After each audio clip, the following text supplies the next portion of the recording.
먼저 우리 출애굽기 25장 10절에서 22절까지 교독식으로 한 절씩 나누어 읽겠습니다. 출애굽기 25장 10절.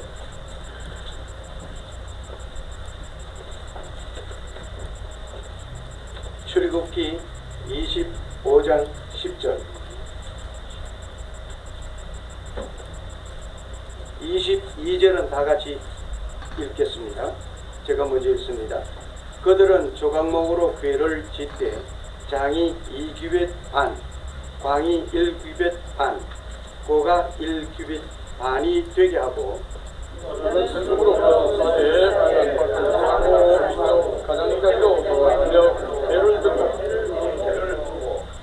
금고리 뇌를 부어 만들어 그 뇌 발에 달되 이 편에 두 고리요 저 편에 두 고리며 조각목으로 채를 만들어 그 채를 궤 양편 고리에 꿰어서 궤를 매게 하며 채를 궤의 고리에 꿰는 대로 두고 빼내지 말며 내가 뇌에게 줄 정급판을 그 궤 속에 둘지며 순금으로 속죄소를 만드는데 길이는 반도 한 입이 반이 되고 금으로 그 그룹 둘을 속죄소 두 끝에 쳐서 만들되 한 그룹은 이 끝에 두고 한 그룹은 저 끝에 두고 속죄소 두 끝에 속죄소 한 그룹으로 연결하시며 그 그룹들은 그 날개를 높이 펴서 그 날개로 속죄소를 덮으며 그 얼굴을 서로 대하여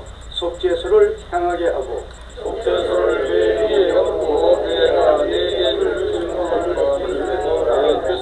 거기서 내가 너와 만나고 속죄소 위 못 정극의 위에 있는 두 그룹 사이에서 내가 이스라엘 자손을 위하여 네게 명한 모든 일을 네게 이르리라. 아멘. 쓰러진 사람 너 내가 다 키웠다. 하나님 아니고요. 제가 예? 아니 그러고 못 들을 가능성이 하늘을 보세요. 고난이에요. 고난을 통하여서 위대한 사람 되고 그 고난을 이기지 못한 사람은 절망하고 좌절합니다. 위대한 사람이 되겠습니까? 고난에 쓰러지겠습니까? 고난을 이겨 승리하시기를 주의 이름으로 부탁드립니다. 네, 그런 뜻에서 요거 한 장씩 우리 장로님 우리 저 젊은이가 해주면 좋겠고요. 한 장씩 다 드리세요. 그거 마지막 지금 보시던 그 장면 뒷부분이 저쪽에 다 담겨져 있습니다. 제가 스킵하고 지나가느라고 그랬습니다. 오늘 이곳에 오신 여러분에게 두 돌비를 선물로 드립니다. 주의 말씀을 여러분의 영혼과 여러분의 삶 속에 역사하시기를 소원합니다. 오늘 여기에 성막을 통하여서 성막 짓는 거 오늘 본문은 굉장히 짧게 법계에 관한 것만 읽었습니다만은 이 성막 이거 제가 가져온 DVD에는 또 성막 강의한 것을 안 모았네요. 이걸 꼭 보시고 싶으면은 인터넷 들어가서 구경평 해가지고 그 성막을 찾으세요. 그럼 성막 1편에서부터 22편까지 쫙 한 편씩 놓여져 있을 겁니다. 그 찾아서 보시면 되시겠고요. 여기에 보면은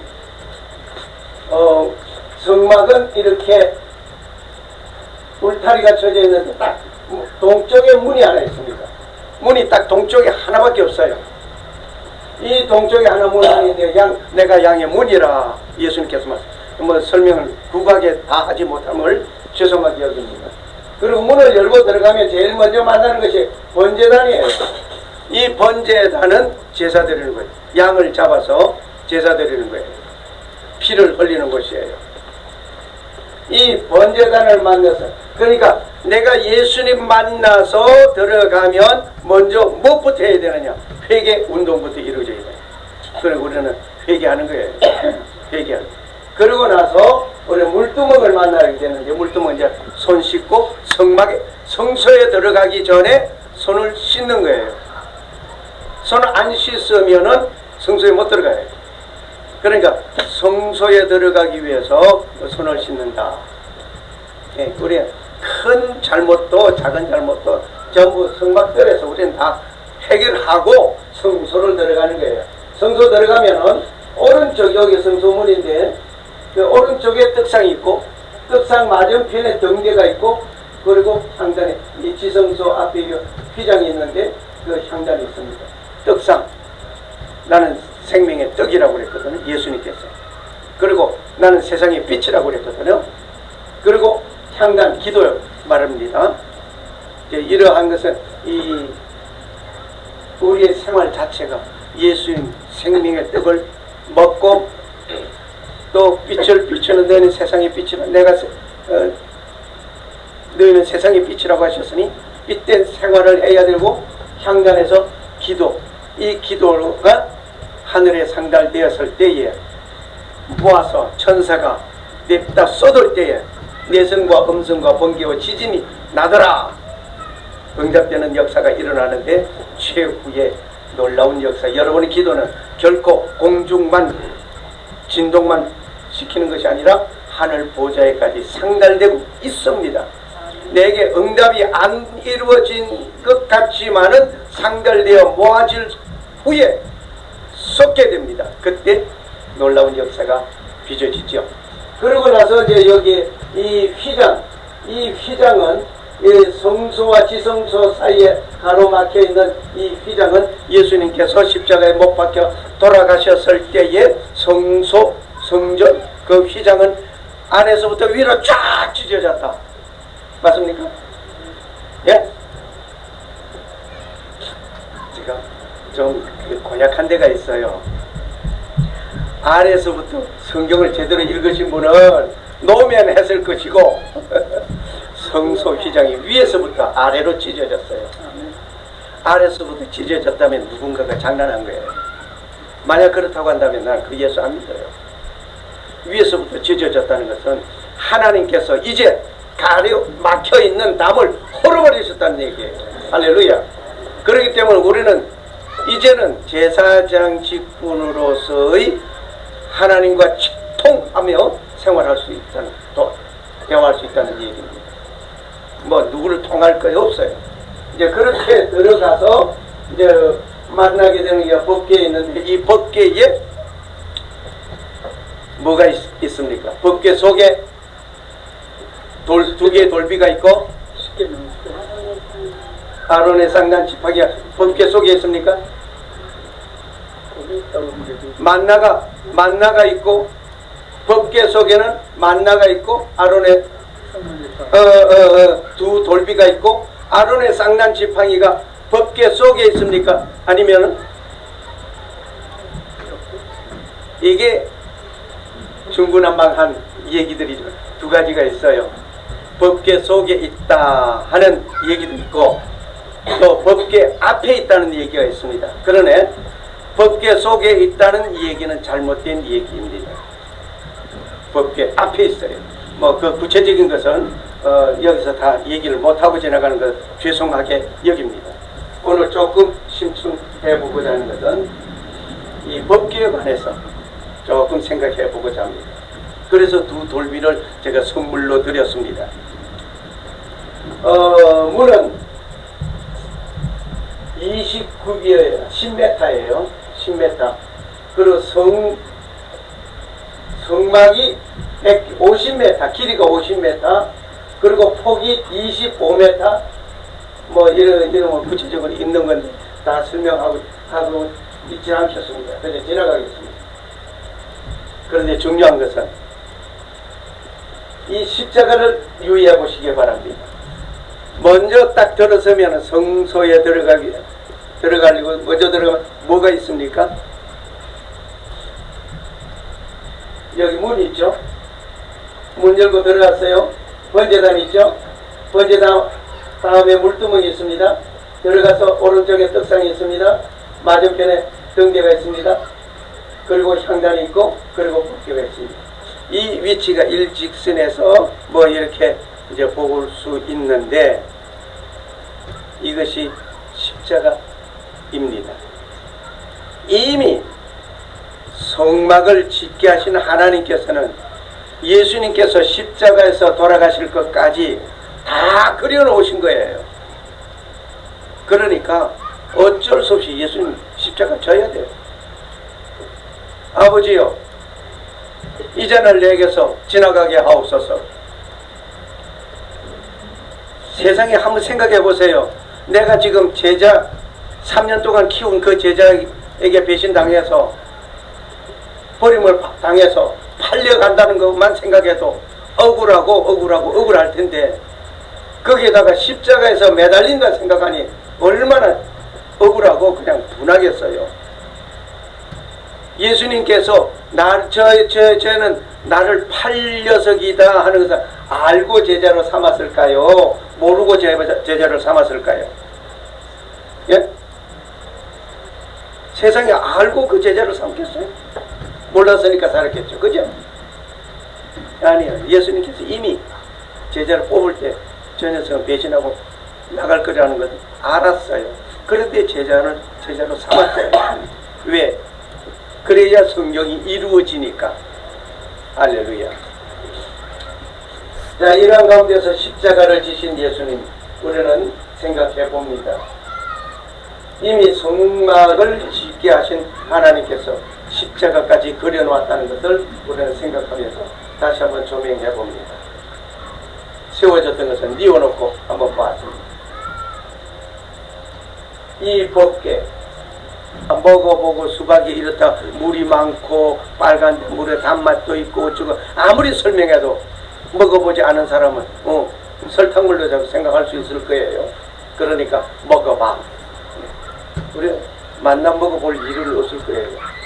그러나 이 만나는 하나님의 말씀을 의미하고 있습니다. 하나님의 말씀으로 우리는 살아가는 것입니다. 제가 지금도 한번 인터넷 이메일을 제가 열게 되면은 잔뜩 또 댓글 달려 있을 거예요. 레이디 가가에 대해서 제가 한마디 동영상 하나 올려놓고 있거든요. 댓글 답해주기가 지금 어떤 데는 봐봐요. 좀 진절머리 나요. 안 하고 싶어요. 그런데 일부러 하고 있습니다. 악성 댓글을 달아놓는데 어쩌니 저쩌니 그러는 님도 꼭 예수 믿으면 구원 받겠는데 어떡하지? 그렇게 안 똑같네요. 그럼 거기 또 댓글 또 붙어요.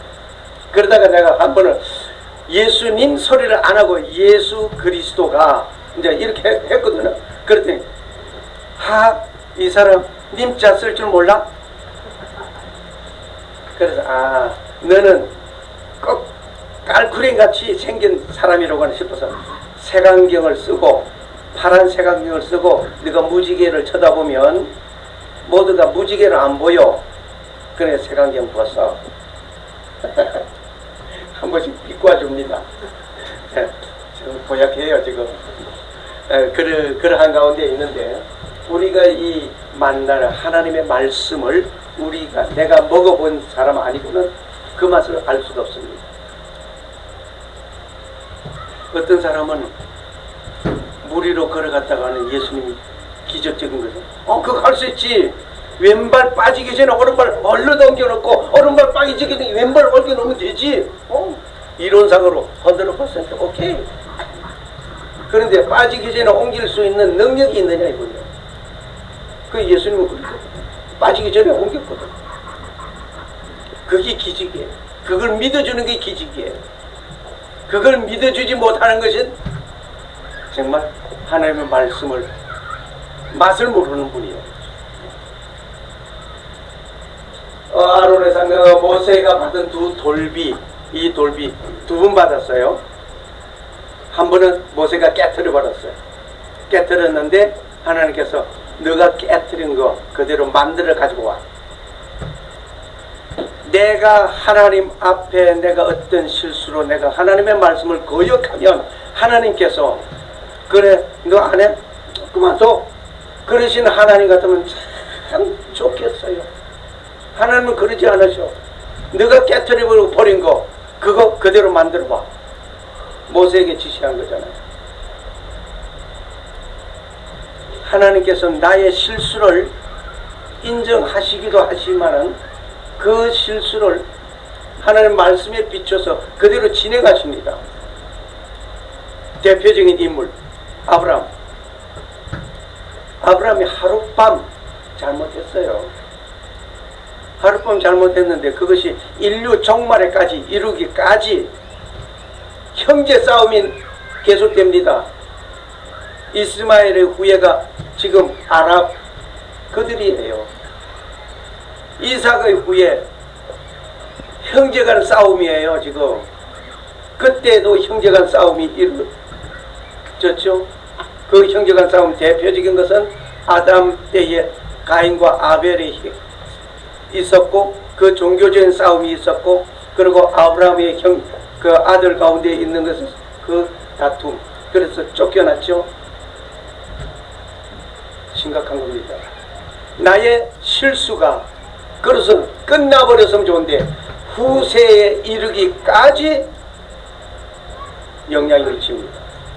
그러므로 하나님 앞에 나의 삶이 내 실수까지도 이루어지지 않도록 내가 살아야 할 줄 믿습니다. 오늘 법궤 언약궤를 찾은 모습을 오늘 보여드리겠습니다. 언약궤가 감춰지고 영영 없어진 줄 알았는데 찾았습니다.